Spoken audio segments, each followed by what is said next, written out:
About storytelling, and when others are silent on the issues bothering on the center of excellence, we remain committed. You're watching Lagos Television, the voice of Lagos.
Nigeria, it's the midweek edition of The Conversation here on Lagos Television. I am Abimbola Bello. Good morning, Lagos. Good morning, Nigeria. It's a beautiful, wet and rainy day in Lagos. Some have experienced a bit of flooding, and this is what we keep telling you people: do not, drop your waste in the drainages. I am Adebimpe Omotayo. It's a cool morning. I am Joy Olu. Welcome to The Conversation. All right, when Adebimpe walked into the studio this morning, she was quiet. And I did ask her, why are you quiet? She said, I want to be on a low key. But did you see the energy? I am Adebimpe Omotayo. And I'm like, okay, where did that come from? I'm still on a low key, Abimbola. She's still on a low key. Yeah, I'm still on a low key. I hear you. Perhaps it's fuel issues that is making you... Yes. Okay. It's a live show. Anything can happen. Anything can happen. Welcome to our conversation. It promises to be an exciting one on the program today with our regular conversations here on the program. Of course, let's start with our news points for today. Shall we do Lagos the honors? Joy, your story. Lagos cracks down on miscreants, arrest 88 in Oshodi environs. In continued efforts to rid the state of miscreants, touts and street urchins, the Lagos State Task Force has arrested 88 suspected miscreants and criminals in two separate operations. The chairman of the task force, CSP Adetayo Akirili, made this known in a statement signed by the agency's spokesperson on Tuesday. He said that the operations was carried out at 3 a.m. and 4 p.m. respectively on Tuesday at Oshodi and its environs. The operation, which took place at Oshodi, Bolade and its environs, was executed following a series of complaints lodged by concerned motorists, residents and passers-by through the agency's feedback channel. These individuals reported an alarming rise in criminal activities, particularly during rush hour, saying hoodlums usually lie in wait around the area to harass unsuspecting passerbys and motorists. He emphasized the agency's commitment to ensuring the safety and security of all residents in Lagos. Okay, I mean, because reading that story, it means that, when, Joshua usually says, when you see something, say something and you do something. It was following tip-off by the task force. And, of course, the fact that motorists, road users, residents of that area, could report and government could swing into action. It means that you can't keep quiet when things are going on around you.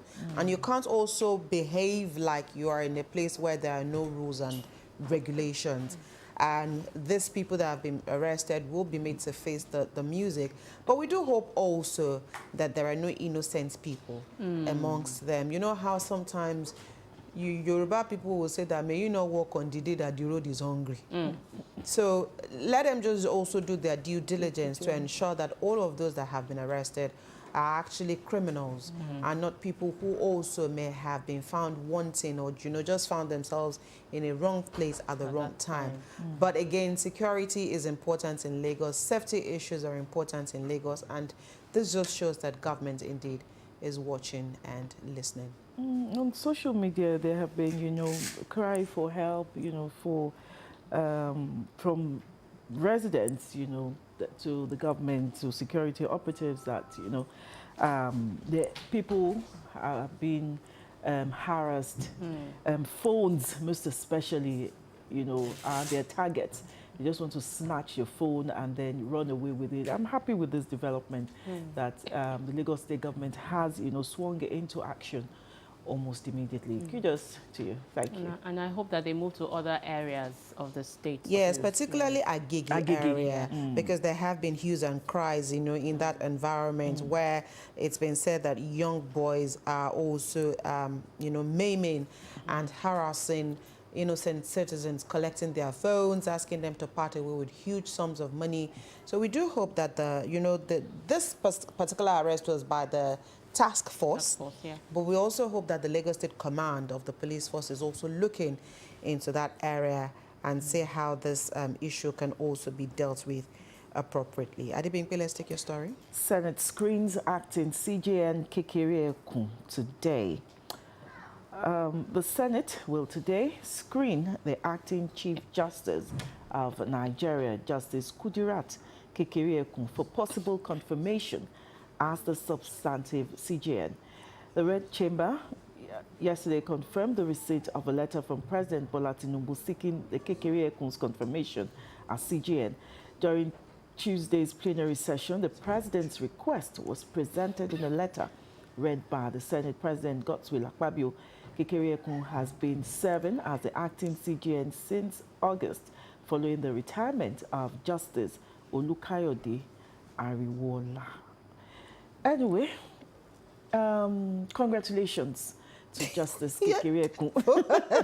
Congratulations in acting capacity. In acting capacity, because even the federal government is asking the Senate to screen and confirm her. And they just also resumed from. Have they resumed or they're resuming today? I think they're resuming. They resumed yesterday. After 8 weeks of recess. And it's not the only one for the year. Well, let's see how it goes. But then they're also asking that, she be screened and confirmed as the substantive Chief Justice of Nigeria. We do hope that the Senate will do the needful today, ask her all the needed questions, and see where this will lead the justice system in Nigeria too. All right, let's take our final story on News Point today. Tinubu seeks debt forgiveness for Nigeria, other developing nations. The story reads, President Bola Ahmed Tinubu this morning about 3 a.m. sought debt forgiveness for developing nations, including Nigeria, from lenders. He also called for the recovery of the proceeds of corruption and illicit financial flows from developing countries, stressing that the return of such funds to countries of origin is a fundamental principle of the United Nations Convention Against Corruption. The president also called for a collective action against hunger, terrorism, climate change, and other global challenges. He urged world leaders to recommit themselves to multilateralism by deepening relations among member states of the United Nations in line with the principles of inclusivity, equity, and cooperation. Of course, the president spoke through his vice, Kashim Shettima, at the ongoing UN General Assembly in New York, which is the 79th edition. Of course, that is, the message of Mr. President to the UNGA Assembly, asking for debt relief for Nigeria and other developing nations. And the question to ask is, a lot of people have often asked, why do you ask for debt cancellation? You took the debt. When you were collecting the debt, pay for it. Did you have the intention of paying back? Why would you ask for a cancellation? So sometimes, it makes you even more vulnerable. Because when they cancel your debt, you go cap in hand. Why did you take the debt? Why did you ask for it, and why did you receive it? So what did you do What did you with use it for?